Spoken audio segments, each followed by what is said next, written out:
Qadrli hamkasblar, Nasaf Paxtakor uchrashuvidan keyingi matbuot anjumanining ikkinchi qismiga o'tamiz. Unda jamoamiz bosh murabbiyi Ro'ziqul Sa'dullayevich ishtirok etadilar. Marhamat Ro'ziqul aka, o'yin haqida fikrlaringiz. Assalomu alaykum. Bugun biz g'alabaga munosib edik. Menimcha raqibdan ancha kuchliligimizni ko'rsatib turdik, lekin o'yinning oxirgi daqiqalari biz uchun noxush yakunlandi. 2 ochko yo'qotdik deb o'ylayman. O'sha vaziyatda agar 2-0ligida agar Paxtakor jamoasi o'yinni to'xtatganda balki bu narsa bo'lmadi, lekin ular bunga amal qilmadi. Buni ham qabul qilishimiz kerak. Ba'zi bir jamoalar bor, bu narsaga amal qilmaydi, bu narsani tushunmasa ham kerak. O'sha uchun o'sha vaziyatda yigitlarimiz ozgina diqqat e'tiborni yo'qotib, futbolchilarning aytishi bo'yicha to'pni to'xtatadi, chiqarib yuboradi degan fikr bilan ozgina to'xtagani uchun o'sha birinchi goldan keyin ko'p narsa o'zgarib ketdi. Ikkinchi golda bo'lgan vaziyatda menimcha ozgina yigitlar kurashda to'xtab qolishdi. Bu vaziyat biz uchun ozgina og'ir bo'ldi. Buni ham qabul qilamiz. Keyingi Samarqanddagi o'yinga tayyorgarligimiz bo'ladi. Menimcha bundan xulosa qilib olamiz. Yigitlarga aytdik, biz yaxshi o'ynadik, biz munosib edik.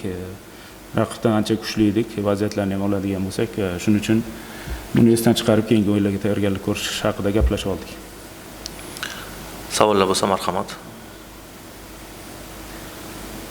Cholovich aksariyat o'yinlarda to'liq o'ynadi. Bu jismoniy holatimi yo murabbiy taktikasi bilan bog'liq? Jismoniy holati yomon deb bo'lmaydi-yu, to'g'ri. Endi u Yevropalik o'yinchi bunaqa issiqlarda qiynalishi bu tabiiy, legionerlar bilan uchrab turadigan holat. O'sha uchun ba'zida charchoq bo'lganda unda konsentratsiya ham yo'qoladi, fikrlash ham sayoz bo'lib qoladi. O'sha uchun biz uni ko'proq zaminaga olamiz.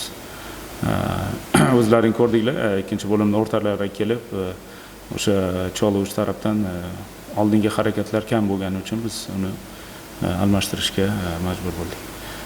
Cholovich charchab qolgan emas, hammasi nazoratimizda edi-yu, lekin oxirgi o'sha hozir aytib o'tdim, 10 daqiqa deylik yoki 7 daqiqa biz uchun hammasi o'zgartirib yubordi.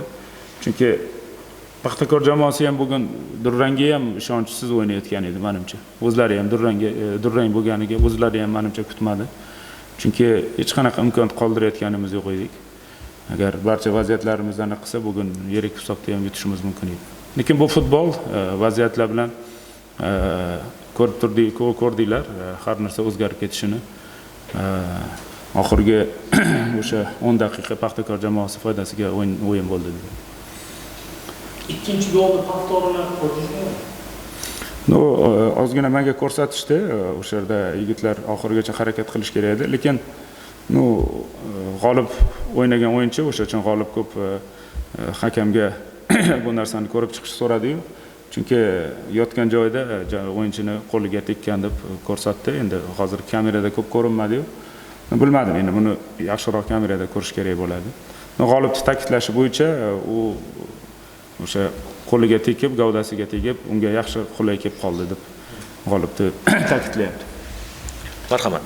Aytib o'tganingizdek, haqiqatda Nasaf birinchilarida to'liq dominant qildi. Maydonda hattoki himoyada ham raqibga imkon bermadi, hujumlarda ko'plab vaziyatlar yaratdi, lekin baribir shu vaziyatlardan foydalanishda biroz futbolchilar oqsadi. Ikkinchi bo'limda ham Nasaf nazorat qildi, lekin ko'proq shu 2-0 hisobni ushlashga o'ynagandek ko'rindi.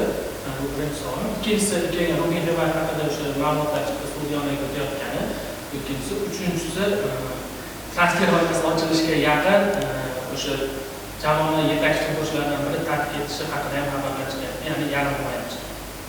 O'yin nazorati haqida endi biz nafaqat birinchi bo'lim 1-0da, o'sha birga bir vaziyatlar ko'p bo'ldi. Oybekda, Husaynda, Cherani paslari juda ajoyib bo'ldi. Ikkinchi bo'limdagi ham harakatimiz yaxshi. O'sha uchun umumiy qilib aytaman, hamma yoq nazoratimizda edi. Raqib deyarli vaziyat yaratayotgan yo'q edi. Faqat o'sha raqibning birinchi golidan keyin biz ozgina bilmadim, e'tibor yo'qoldimi yoki Paxtakorda ishtiyoq paydo bo'ldimi? O'sha uchun biz nazorat hamma yoq to'g'ri bo'layotdi, lekin o'sha vaziyatlarda menimcha yigitlar to'xtamaslik kerak edi, o'sha vaziyatda o'ynash kerak edi. Endi ba'zi bir jamoalar bor, o'sha halol o'yinga amal qiladi. Ba'zi bir jamoalar ko'rdinglar, amal ham qilmas ekan.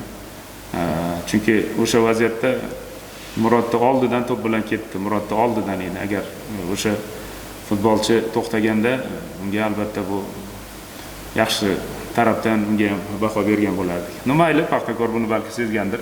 Bunga amal qilmadi. Buni ham qabul qilishimiz kerak. Xibay biz bilan xayrlashdi. Chunki biz undan ko'proq narsa kutgan edik. O'sha uchun kelishilgan holda u boshqa jamoaga o'tadigan bo'ldi. Biz unga ruxsat berdik. Transfer oknasi hozir ochiladi, ishlayapmiz. Agar munosiblar bo'lsa, oldin ham aytib o'tdim, munosiblar bo'lsa jamoaga 2-3 o'yinchini taklif qilish niyatimiz bor.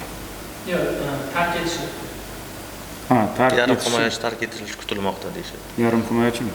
Bilmadim hozir, aytishimcha Akmal Mazgavoyga yaxshi taklif bo'lgan deydi. Endi Mazgavoyda ham bu yil kontrakt tuzganda klub bilan qanaqadir kelishuvi bor edi. Bu ham amalga oshsa, bu haqida eshitasizlar deb o'ylayman. Boshqa hech qanaqa yangilik, hech kimni ketishi haqida xabar boshqa yo'q. O'sha birinchi bo'limdagi darbyatni ko'rgandan keyin qanaqadir kubokdagi mag'lubiyat jamoaga ta'sir qilgani o'sha alamini olish uchun tushgandek ko'rinadi. Bu o'yindan oldin o'sha o'yinni qo'yib berib qanaqadir eslatdingizmi futbolchilarga? Yo'q, biz umumiy xarakteristika beramiz jamoani o'rganganimizda. Ko'piga ham bizda Paxtakor bilan o'zaro o'yinda 9 ta o'yindan beri yutqazayotganimiz ham hammasi bu tarixda qoldi. Kubok o'yini ham biz maqtaymayapmiz-ku, Paxtakor 10 ta o'yindan beri bizni yuta olmayapti. O'sha uchun hammasi tarix qolib ketdi. Keyingi o'yinlarga tayyorgarlik ko'rish kerak. O'sha uchun alohida bu kubokni ko'rsatib, biz alamimiz bor degan narsa yo'q edi. Yigitlar prosta bugun chiqib o'zini kuchliligini ko'rsatish kerak edi. Buning uchun menimcha yaxshi amalga oshirib turuvdik, endi oxirgi o'sha vaziyatlarni olmasak. Rahmat. Rahmat, sog' bo'linglar.